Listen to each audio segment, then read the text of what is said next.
చాలా చాలా thank you. ఇక్కడ ఈ వేదిక మీద ఒక ముగ్గురు గురించి నేను ఖచ్చితంగా చెప్తాను. ఆ ఇన్స్పిరేషన్ ప్రతి ఒక్క తెలుగు యువత వాళ్ళ ఇన్స్పిరేషన్. ఒకరు మొట్టమొదటిసారిగా అమ్మ సత్యవాణి అమ్మ గురించి ఎంతమంది చేతులు ఎలా తెలుసు? టీవీలో చూసాం, యూట్యూబ్ లో చూసాం. అమ్మ అసలు ఎంత పోరాటం చేసిందో తెలుసా మీకు? అమ్మ ఎంత గొప్ప పోరాట వనిత మీకు తెలుసా? ఈ రోజు శ్రీరాముడి యొక్క దేవాలయం అయోధ్య, ఆ రాముల వారు అక్కడ ప్రతిష్ఠించడానికి మొట్టమొదటి కరసేవలో యుద్ధం చేసిన ఒక వీర మహిళ.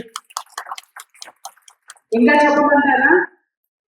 ఆవిడ ఆ కరసేవ అంటే ఇక్కడ ఎవరికి తెలియదు, ఇంటికెళ్ళి గూగుల్లో కొట్టి చూడండి, ఎందుకంటే టైం కొంచెమే ఉంది కాబట్టి చెప్తా. గూగుల్లో కొట్టి అమ్మ ఆ కరసేవ అప్పుడు ఆ పోరాటంలో ఆవిడ ఒక శపథం చేశారు.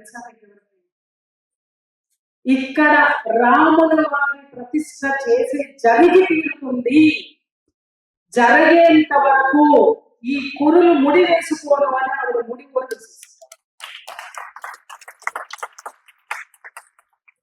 అంత పటిమ, అంత పోరాటం ఇవాళ ఎంత మందిలో ఉంది, ఏ మహిళలో ఉంది? దేశం కోసం, ధర్మం కోసం, మన యొక్క సమాజం హితం కోసం ఎంతమంది తల్లులు బిడ్డల్ని తయారు చేస్తున్నారు. అమ్మ ఒక్కొక్క మాట మాట్లాడితే సూటిగా గుండెల్లోకి ఎందుకు దూసుకు వెళ్తుందంటే ఆవిడ పోరాటం చేసి వచ్చింది. ఇక్కడ వేదిక మీద మనం ఏదైనా ఒక సభకి వెళ్ళినప్పుడు ఆ వేదిక మీద ఉన్నటువంటి ఒక్కొక్క వీరులు, యోధులు కొంతమంది ఉంటారు. వాళ్ళ జీవిత చరిత్ర మనం నేర్చుకోవాలి. మా ఇంటికి వెళ్ళిన తర్వాత తల్లులు బిడ్డలకి చెప్పాలి, తండ్రులు ఆ బిడ్డలు ఎదిగడానికి వీళ్ళ యొక్క స్టోరీని మైండ్ లో పెట్టుకొని ముందుకు తీసుకుంది, శక్తిని తనలో పెట్టుకోవాలని నేను అనుకుంటున్నాను. ఇంకా రెండో సుమన్ గారు, ఇందాక ఒక మాట అంటే మళ్ళీ నేను అందించాను, మీకు కోపం వస్తుంది. వారు నిజంగా సుమన్ గారు అనాల్సి వస్తుంది సార్, ఏమన్నట్టు మా చిన్నప్పుడు అద్భుతమైనటువంటి అందమైన హీరో. ఈ రోజు మహేష్ బాబు గారు మహేష్ బాబు అంటే ఆడపిల్లలంతా పరిచర్చిపోతారు. మా టైంలో సుమన్ గారు అలా అన్నమాట. సార్ ఇప్పుడు అంటే మా వారు నిజంగా బాబా గారు ఇలాగా అందంగా మంచిగా ఉంటారు. అయితే నిజంగా సుమన్ గారు వ్యక్తిగతంగా చాలా అభిమానిస్తారు. కారణం ఏంటంటే వారు జీవితంలో ఒక పీక్ స్టేజ్ లో ఉంటారు. హీరోగా నిజం చెప్పాలంటే ఆ ఒక టైం అనేది ఆయనకి బ్రేక్ చేయకపోతే ఈ రోజు సుమన్ గారిని పట్టుకునే వాళ్ళే. ఒక శకం నచ్చింది సుమన్ గారి, శకం నచ్చింది. తను చెయ్యని వాటికి, తనకి సంబంధం లేని అతి భయంకరమైనటువంటి అపవాదు మీద పడినా ఎంతటి, నిజంగా చెప్తున్నానండి, అది తట్టుకోవాలి అంటే ఆ మనిషిలో ఉన్నటువంటి రాక్షసుడికి మాత్రమే సాధ్యం. ఆ రాక్షసుడు ఎవరంటే భగవంతుడు సృష్టించిన ధైర్యం.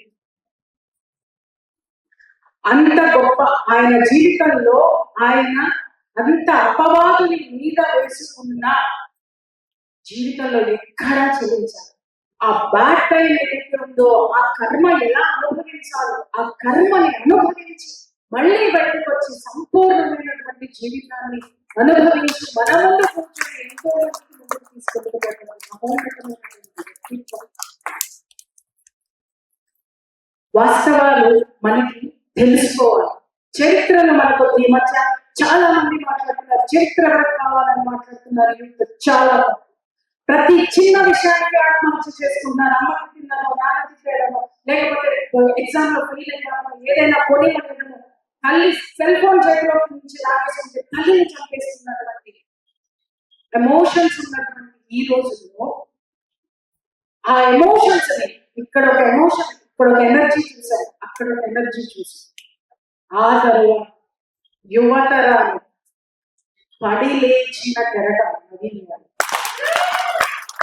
లేదా ఏమనుకోవద్దు, నాకంటే చిన్నవాడు తమ్ముడు. మా ఎమ్మెల్యే గారు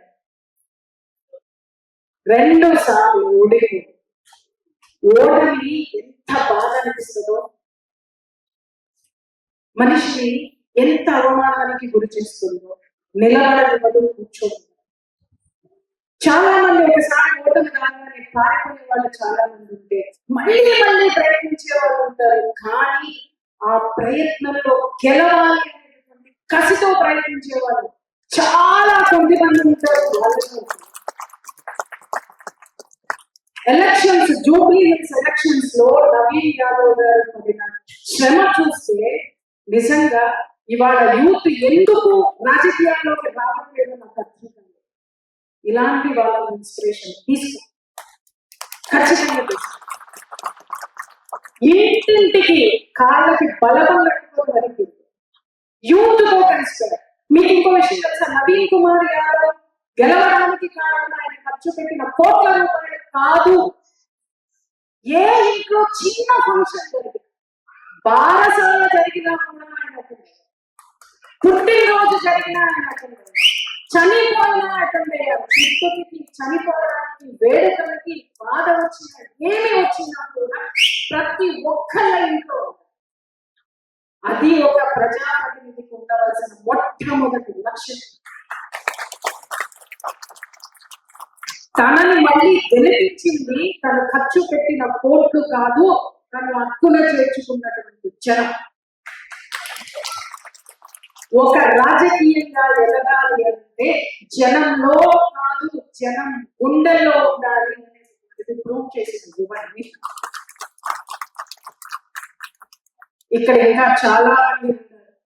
వాళ్ళ రవి గారు వాళ్ళ ఫాదర్ సినిమాలు చూసి ఆ నాంపల్లి చేసిన సాంగ్ నాకు చాలా ఇష్టం. ఆ పాట పెద్దలు నాటినటువంటి ఆ బీజం ఏదైతే ఉంటుందో అది ఫలాలనిచ్చి తర్వాత తరానికి ఉపయోగపడుతుంది అనడానికి వాళ్ళ నాన్నగారు వారు ఇప్పటికీ కూడా ఏదో సేవ చేయాలని ఎత్తుకొచ్చారంటే వాళ్ళ ఫాదర్ ఆయనకి ఇచ్చినటువంటి వారసత్వం.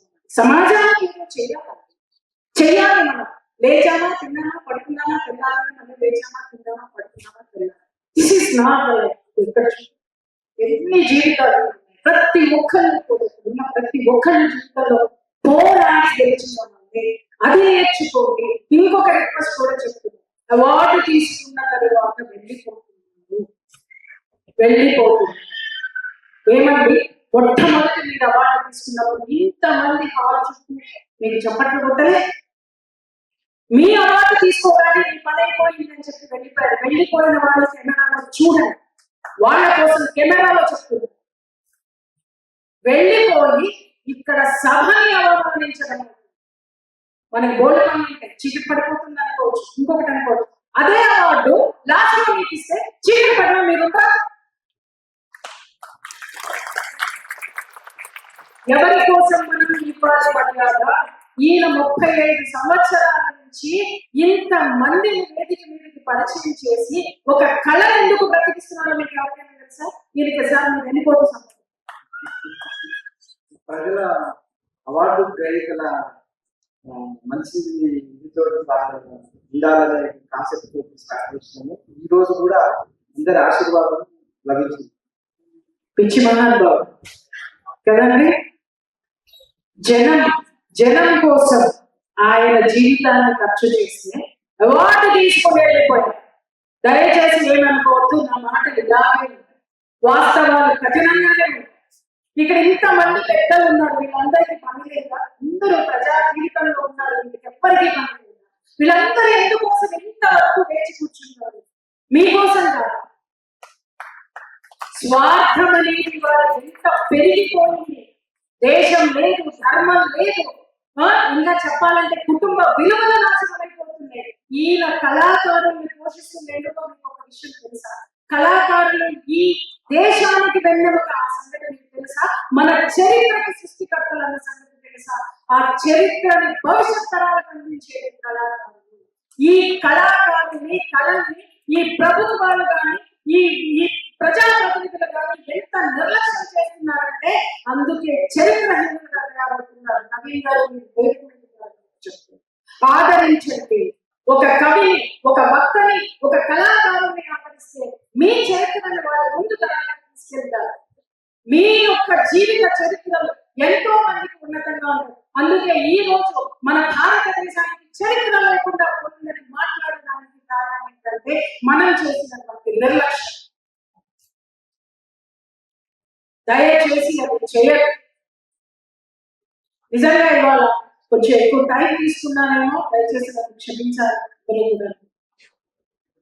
ఇక పద్మమోహన్ అవార్డ్స్ నిజంగా చెప్తున్నానండి, ఈ అవార్డు 30 సంవత్సరాల నుంచి తీసుకుంటున్నటువంటి వాళ్ళందరూ కూడా ఆయనకి రుణపడి ఉంటారు. మనందరం రుణపడి ఉంటారు. ఏ స్వార్థం లేకుండా ఒక వ్యక్తి, ఒక వ్యవస్థని 35 సంవత్సరాలు లాక్కొస్తున్నారు అంటే, అవార్డులు ఇస్తున్నారు అంటే. ఒకప్పుడు నేను 30 సంవత్సరాల కిందట నేను హైదరాబాద్ వచ్చాను. రవీంద్ర భారత కలకంగా ఆడిపోతా ఉంది. ఇవాళ చూస్తే నిజంగా నాకు బాధేసింది. నేను ఈ అవార్డులకి ఫంక్షన్కి చాలా కానీ ఇవాళ వస్తే ఇప్పుడు కూడా నాకు ఉద్వేగం వస్తుంది కళ్ళలో నుంచి. ఎందుకు ఇలా అవుతున్నారు మనుషులు? టైం లేదా? అరే మరి మీకు అవార్డు ఇవ్వడానికి వీరికి టైం ఉందా? వాళ్ళకి టైం ఉందా? ఎవరికి టైం ఉందా? ఒక సమాజం కోసం ఆలోచించడానికి ఎవరికి టైం ఉందా? ఆయన ట్రాఫిక్ ఆఫీసర్, ఆయన టైం లేదు, నా సంసారం నాకుంది, నాకు టైం లేదని పోతే కొట్టుకు చేస్తారు. ఆయన అన్నాడు కొట్టికి 10 నిమిషాల టైం కూడా చాలా విలువైందని మాట్లాడారు. ఈ సమయం ఎంత విలువైంది, ఆ విలువైనటువంటి సమయాన్ని ఎన్ని విలువైన పనులకి మనం వెచ్చిస్తున్నాం అనేటటువంటి కూడా మనం కొలమానం చెప్పుకోవాల్సిన అవసరం. Thank you so much once again మా యాదగిరి గారి ప్రభు. మీరు మాకు అవార్డు ఇస్తున్నారు. ఒక్క నిమిషం, ఒక హాఫ్ మినిట్ నాకు టైం ఇవ్వండి. నాకు ఏదైనా ఎంతో కొంత మా అమ్మ చెప్పింది ఏంటంటే, ఇచ్చినది కొంతైనా రుణం తీర్చుకోమని. మీకు ఇవ్వాల్సి ఉంటుంది ప్లీజ్.